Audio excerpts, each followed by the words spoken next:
What does it mean to be good at something? Is it trying in the face of adversity, knowing that you might fail anyway? Or is it using good judgment in order to work at maximum efficiency? Or is it as simple as trying your best, even if someone is better than you? I am not very good at video games, despite playing them for a good portion of my life. Yet there are some games that do not require a skill set in order to enjoy. Think of Minecraft. Yes, there are objectives in place to be accomplished, such as getting to the Nether or beating the Ender Dragon, but these are not mandatory objectives. In Dark Souls, you have to beat the next boss in order to continue the game. If you cannot beat them, then the game ceases to be played, if you will. I will not bore you with the in-depth details of this flow theory, but if you are interested, look up this guy.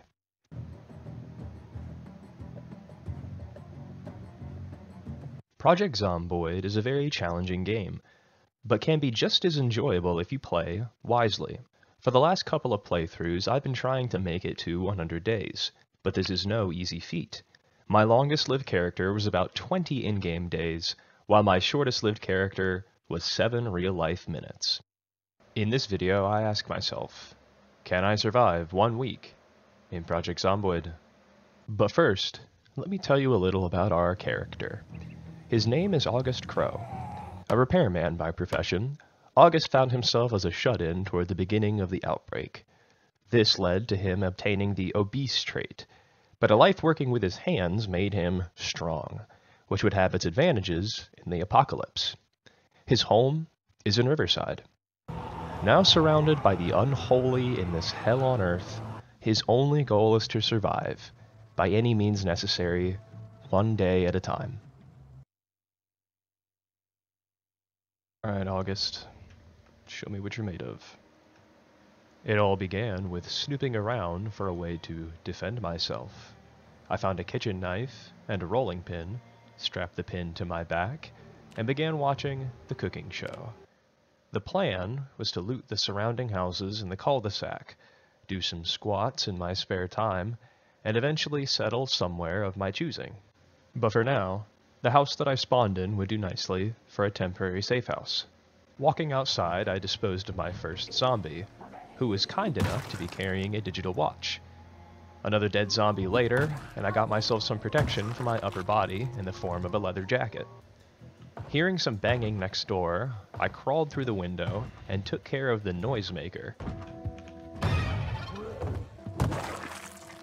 finding a crowbar in the room within. Since my character was obese, I would try to find healthy, perishable food instead of eating things that would make me gain more weight. Besides, all the unhealthy canned food would be around for the entirety of my playthrough, so I could come back for it if needed. At around noon, I began watching the carpentry program while simultaneously working on my buns of steel. With this house cleared, I began moving to the next one. There was a handful of zombies to get rid of.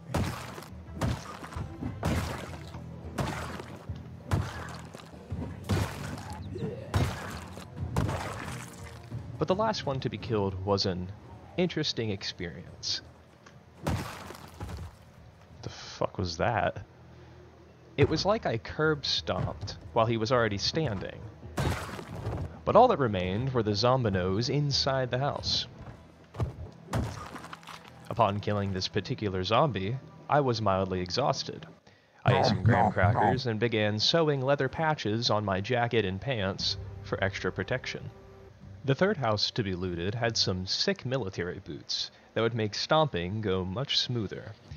I also found a tumbler to hold water, which amazes me that I still could not find a bottle anywhere thus far. The last thing that I did today was watch the 6 o'clock survival show, where I got 1 fishing. Day 2 began with life and living, as well as reading more of Fishing Volume 1. After eating an apple and tortilla chips for breakfast, I pretended to sit on an imaginary chair for 10 minutes. I walked outside and saw a fair number of Zeds across the street. I took care of 4 zombies.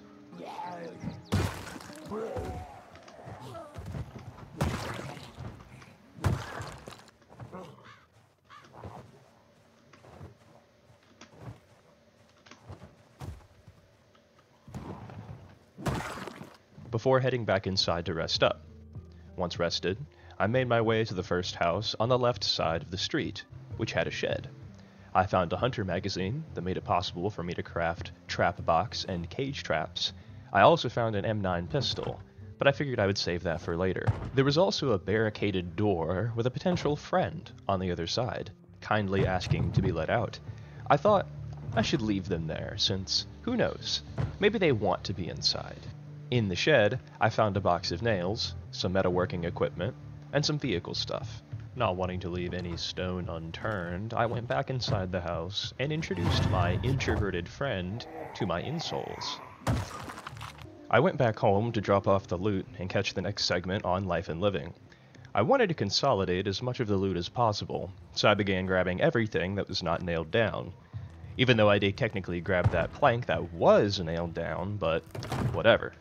I made some pasta with salmon, vegetables, and cheese, ate some, then phased through this fence, demonstrating my David Blaine-like abilities.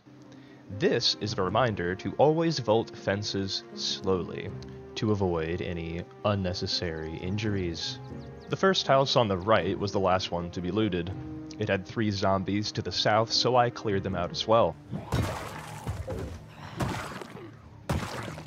But I only had half an hour before the final episode of Life and Living, so I went home.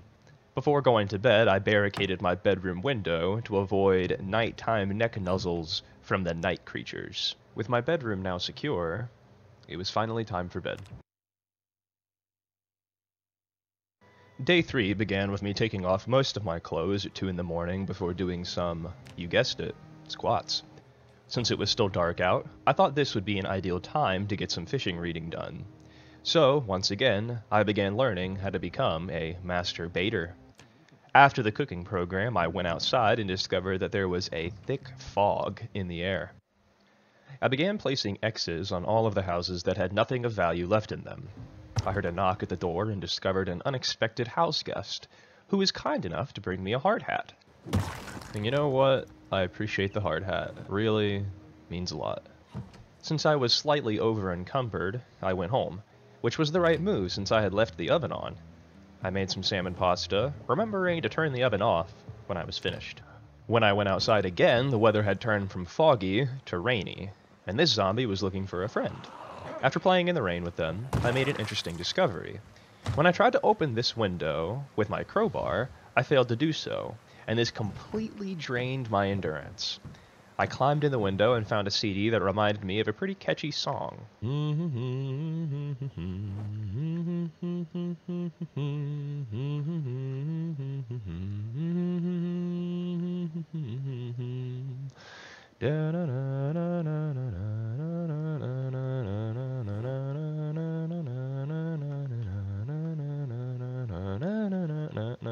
Still feeling drained from the window opening, I went home to simultaneously rest and watch a guy talk about building a fence or something. I grabbed a quick power nap before the survival segment of Life and Living, which was fortunately fishing. I added a sheet to my door, struggled to close the curtains on said door, got nearly naked, and did some hot squats. After getting dressed and grabbing some dinner, it was time for me to catch some Z's. And by that I don't mean go catch some zombies, I mean go to sleep. Day 4. I awoke at 2 a.m. To make some room in my refrigerator, I started making another stew. With an hour before the cooking segment, I sat on the couch and did some more reading. At 7 a.m. I went outside into the pouring rain, checking to ensure that the coast was clear.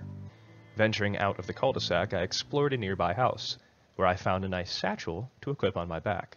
With this house cleared, I moved next door. The door was unlocked, but I would soon discover that I was not alone. Not wanting to be accused of home invasion, I took care of the only witness. I finished looting the house, checked the street for zombinominos, and went on the offensive. That's it. Inside the bathroom of the house next door, I opened a window for a zombie who would have broken it anyway, alerting the locals to my tasty flesh. I marked the cleared houses, saw 2 zombies next door, and did what I had to do. I suppose this looked like a good time, however, since a zombie burst through the window, eager to contribute his brains to my blood wine. Inside this house, I found an umbrella, as Rihanna would say, and finished looting just in time to watch Carpentry on the telly. Sitting on the couch, I could simultaneously read Carpentry 3 and watch Life and Living, maximizing my gains, as the gym bros like to say. I went to mark the house off and misclicked an X, but I had no eraser. So, like a bad relationship, this X was here to stay. Fortunately, however, I got +1 sneaking. So, life finds a way. I went back in the direction of home, but still had the energy and the time to clear the other 2 houses in the cul-de-sac. I grabbed fishing 5 in the M9 Pistola that I had found earlier. With me pockets finally bursting at the seams, I went home to count me booty. At home, I discovered that mugs only hold half as much water as tumblers do, so the more you know.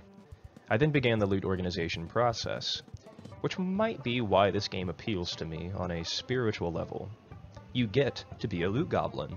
The game does not punish you for hoarding. If anything, it's encouraged.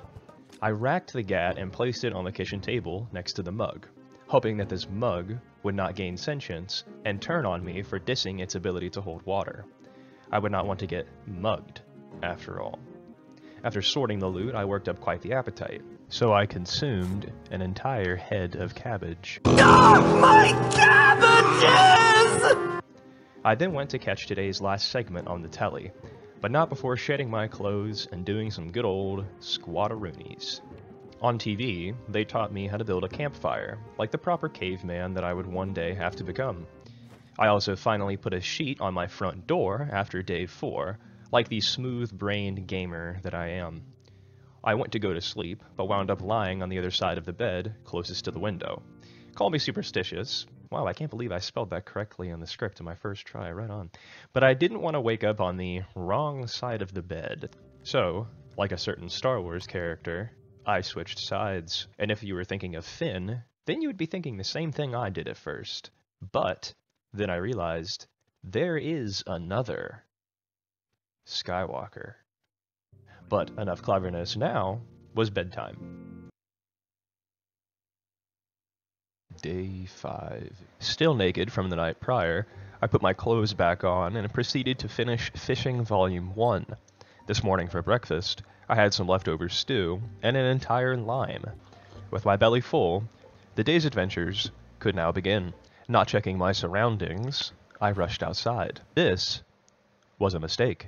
Of the 5 zombies in my backyard, only 2 managed to notice me, so I lured them around the corner to dispose of them quietly. I began to pull the other zombies, but only 2 noticed me. But as the rock and roll musician Meatloaf once said, 2 out of 3 ain't bad.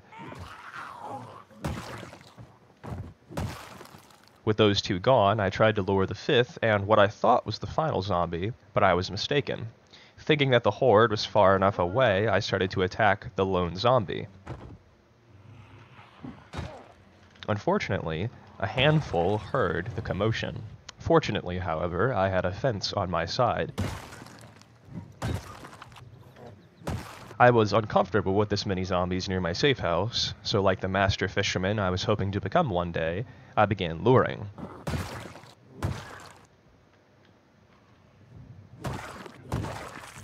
I suppose luck was on my side though, because the rest of the zombies began roaming away. I started moving south to begin clearing the houses that have not been looted yet. There were not too many zombies nearby, but I would still keep my guard up, regardless. And look at Randy Orton slithering. Watch out, watch out, watch out, watch out! From out of nowhere! Inside the house, I found a How to Use Generators magazine, as well as a zombie that was surprisingly formidable, given that he was in his birthday suit. He's naked, come on. I found a rifle in this bedroom, marked its presence on the map, and ate some grapes, before moving on to the next house. Waddled away, waddle, waddle. Nice try. Seeing an already open window, I made my move. Thinking there was no one inside, I climbed through. Oh, hello there! My survival instincts kicked in, and I shoved the zombie just as they were going for my jugular. Eliminating this zombie must have caused a ruckus, since banging commenced from the next room. My watch alarm went off, but I was stuck in a house with no TV. Gotta be kidding me. The house next door had no TV either. Where the fuck's the TV, man? I finally managed to find the home I was looking for, but barely managed to catch any of the carpentry program. I went back toward the house I had left earlier, but my quickened pace brought with it some consequences. I managed to block the zombie's line of sight using the house, but I left the back door open like a dingus. This might have ended up being a big brain play, however, since this divided the zombies in half, allowing me to manage them in an orderly fashion.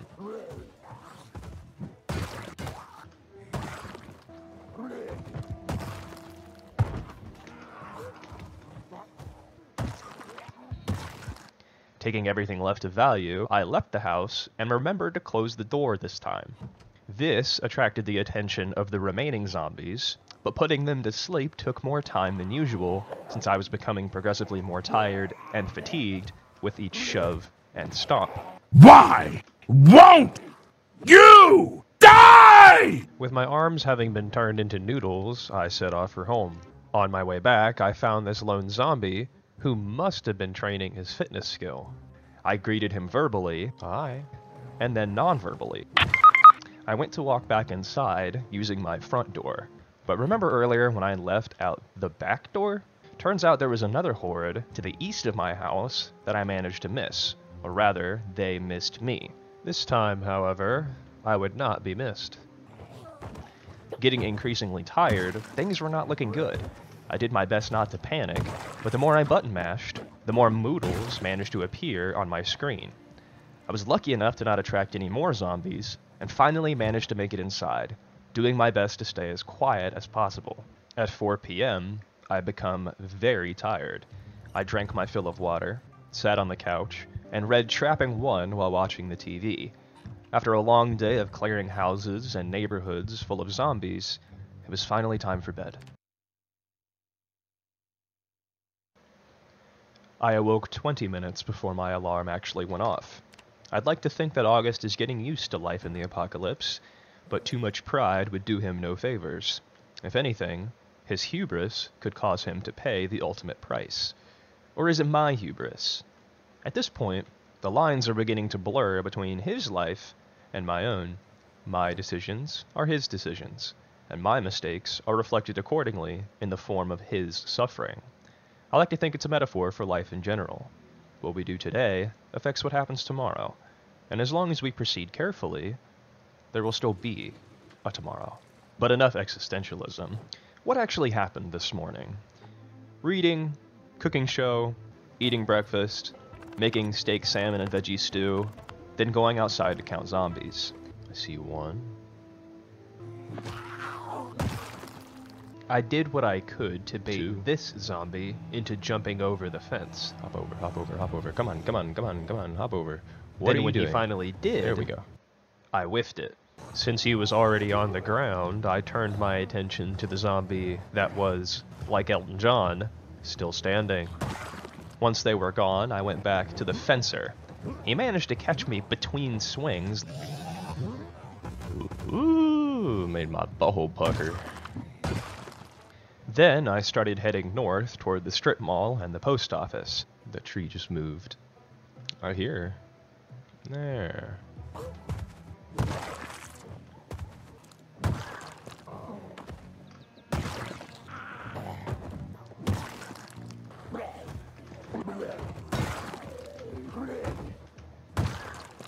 After removing the local shoppers, I removed this broken glass before hopping through the window. I found a zombie in the kitchen area who was probably still wondering why no one else showed up for their shift that day. This kitchen will hold some special significance in the future, so stay tuned. Not learning from my earlier mistakes, I pried open this storefront window and, once again, became exhausted. On the bright side, I did find a football helmet, so at least I had some protection for my face. I also found a couple of baseball bats that would make handy weapons as soon as my maintenance skill was high enough.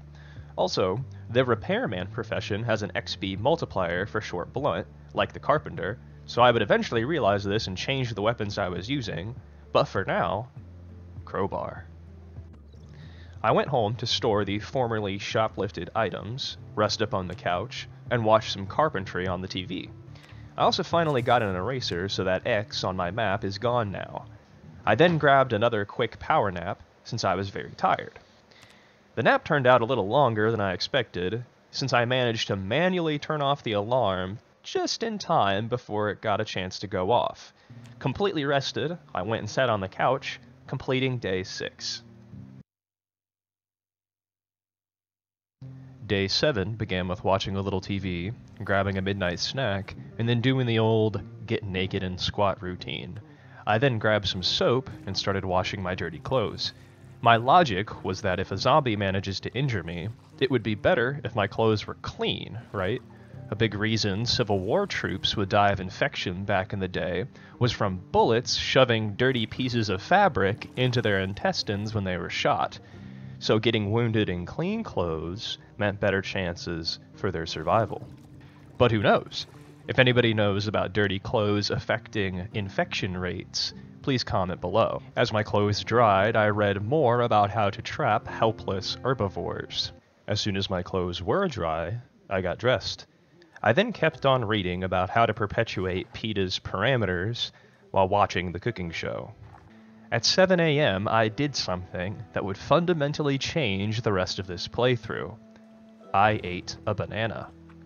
Feeling full of potassium, I went back towards the strip mall. Hopping the fence turned out to be an excellent way to attract the locals, whom I promptly disposed of.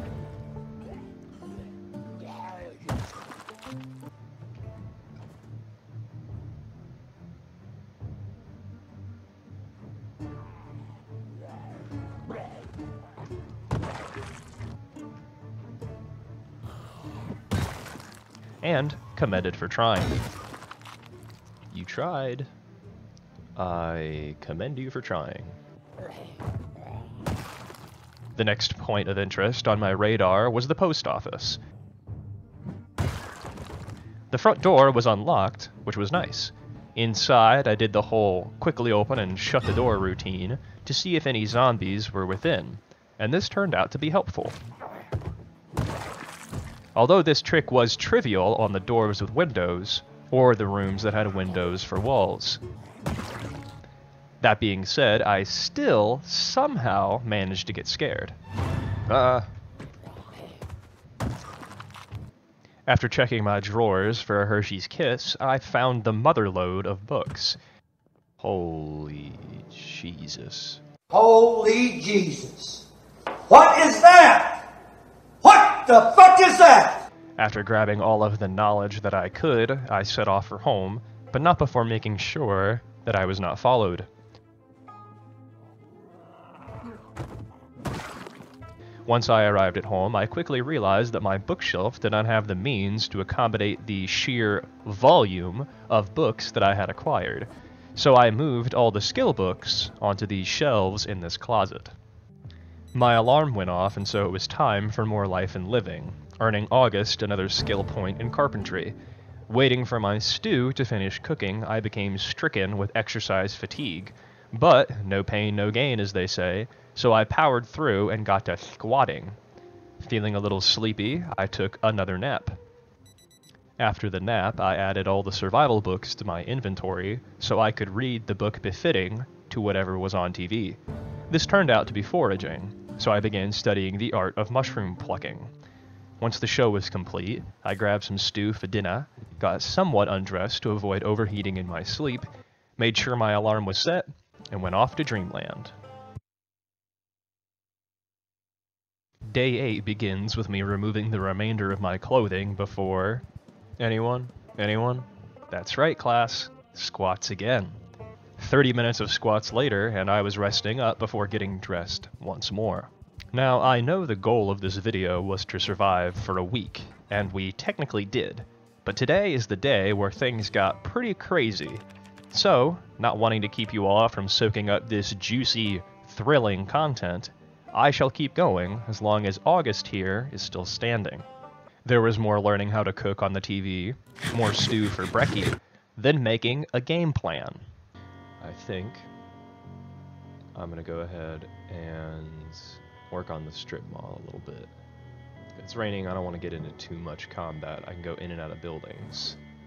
Not wanting to become unlucky for no reason, I opened up my umbrella outdoors, then proceeded toward the strip mall in an orderly fashion, keeping my eye out for zombies. Since it was raining, now was the ideal time to transition to a hammer to bop them zombies on the noggin, as my offhand was keeping my body dry with the umbrella. Bonk!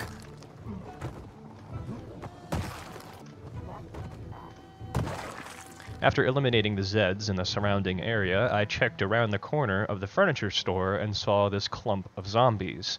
I then broke the front window of the clothing store, made sure no one heard me, then climbed through, finding a beanie hat and a diamond-patterned sweater within. I thought these clothes would come in handy in the wintertime, assuming I even survive up until that point. Thinking I was still crouched, I tried to whisper to attract the clump of zombies I saw earlier.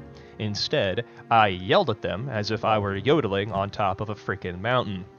I thought I could go back through the sporting store to attract a few using that back door and the same method.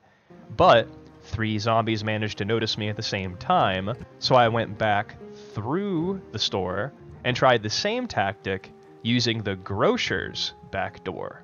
I suppose 3rd time's the charm, however, since this worked, and I calmly cleared out the clump.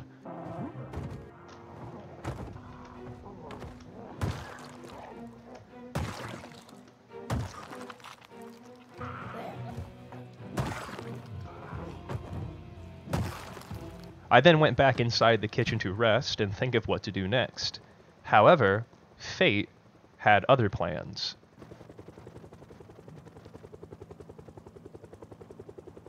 I heard what every player dreads to hear after their first week of survival: the helicopter.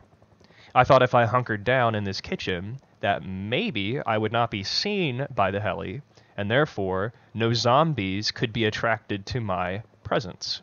I thought I was in the clear until I heard a certain sound. What was that?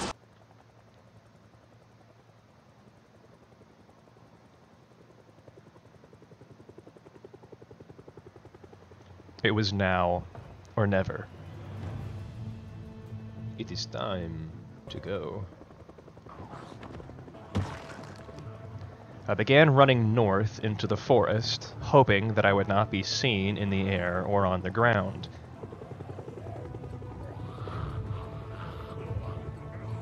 Oh, shit! However, the forest was not nearly thick enough, so I inched closer to the Ohio River. I made my way back through the trees, doing what I could to avoid the undead. The longer I walked, the more negative moodles appeared, and the more concerned I became. But, like Dory from Finding Nemo says, I would have to just keep swimming. I looped back through the town and toward the cul-de-sac that I once called home. It seems like no matter where I went, the undead followed. Hopping through fences and zipping through trees, I did what I could to avoid them. In some cases, however, conflict was inevitable, and I was forced to stand my ground and fight.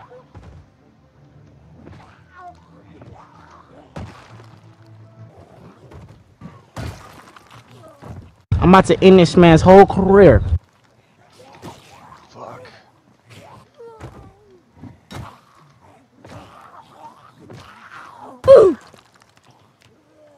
The fighting was proving to be counterproductive, since the commotion began attracting more zombies, meaning I was biting off more than I could chew. If I kept going on like this, soon they would be biting off more than they could chew of me. I scurried across the street and took refuge in this house. I would have to hole up here for the night. Before I did, I tried to clear the proximity around the house to avoid any unwanted sleepovers. Upon killing this second zombie, I became tired and thought to myself, 5 negative moodles is more than enough for me. So, I went back inside. I started closing curtains and locking doors before engaging in any self-care routines like eating or drinking water. After all, a lack of security on my part would mean no more self to care for. I took the sheet off the bathroom window, shut the door, and placed the sheet on the front door, blocking line of sight into the cul-de-sac. With the house somewhat secured, I could enter the bedroom and begin watching carpentry at 6 p.m. Once the show was complete, the day was over, and I could finally rest. But hey, we made it. Alright, like, I did not think I was gonna make it there for a second, if I'm being completely honest. And I think, even if this playthrough doesn't amount to a lot, or if I die inevitably, eventually, for whatever reason, I escaped the horde this one time. Alright, that was pretty cool. I played it cool. We're about to be into day 9. I'm gonna go ahead and just end on a high note. So remember at the beginning of the video when I asked what it means to be good at something? Well, good and bad are conceptualized as being in a binary, as being either this or that, good or bad. Therefore, I think we should put less emphasis on being good at things and instead turn our attention to terms like endurance, persistence, and mindfulness, terms that belong more on a spectrum. This allows us to see the world not as black and white, but gray. If we are aware of what we are doing, why we are doing it, and as long as we keep going, there's nothing more to do. Just keep swimming. If you yourself want to become a content creator, then I would say do it. Remember, it doesn't have to be good. Ask yourself this: who actually decides what's good or not? What's good, Nyaka? As long as you're doing something you love, then that is all that matters. Indeed, there is only one way to get better. Practice. Go practice voice acting. Practice video editing. Practice playing an instrument. But most importantly, practice talking nicely to yourself. The reason I have not made content up until this point is not because I lacked the means to do so with editing software and recording hardware. It's because I never believed it would amount to anything, so I never bothered. But here's something to think about. Ideas not coupled with action never become bigger than the brain cells they occupied. So before telling yourself that whatever you want to accomplish is impossible, remember this: it will never happen if you never try to make it happen. Thank you for watching, everyone. This is my most worked on project to date, taking me many hours and putting my patience and knowledge to the test. If there's anything you'd like me to know, whether that's any tips you have for me, things to avoid doing while I play, or comments about how to improve as a content creator, please let me know in the comments below. I would like to become better, and I cannot do that without your insights and inspirations. If you would like to see more content, consider dropping a like, commenting ideas for future videos, or subscribing, as I've heard that this really helps channels grow. Thank you again, and I hope that this day, and every day thereafter, is a good one. Stay safe, everyone.